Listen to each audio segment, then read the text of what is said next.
All right, you guys, let's talk about an unpopular topic today called the journey. The journey is a tough one for me to talk about because it's my least favorite part. I'm sure a lot of you guys can relate. It's some of you guys' least favorite part as well.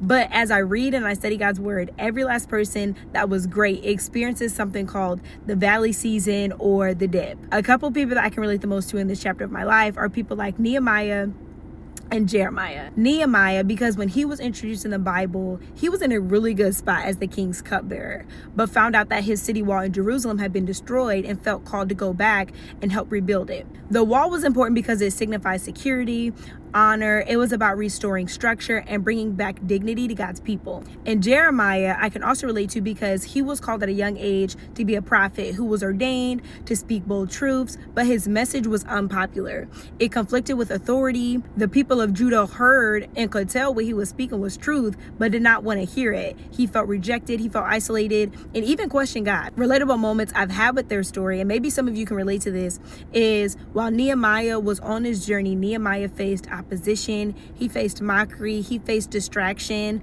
felt embarrassed and discouraged when obedience didn't bring him success, right? And Jeremiah, he felt too young, he felt unpopular, he felt rejected, and even questioned God. These are moments maybe some of you have felt for years. For me, especially on my entrepreneurial journey, the last handful of years, I can relate to all of this. But I thank God for their stories because the Bible is literally our manual where we can read about what other people have gone through and their same struggles. But what's so great about the God that I serve is he will turn tests into testimonies. Nehemiah never stopped. He stayed focused on the vision, not the voices around him. When God gave him a burden that was impacting his people, he protected that assignment from the noise and went and did what he felt led by God to do. And when Jeremiah spoke his truths and it wasn't always rewarded immediately, he felt too young, but he kept going because God never waits for you to feel ready. He doesn't call who he qualifies. He qualifies who he calls. God values faithfulness and obedience. So while you're busy checking for results, God might be looking at your consistency, your humility,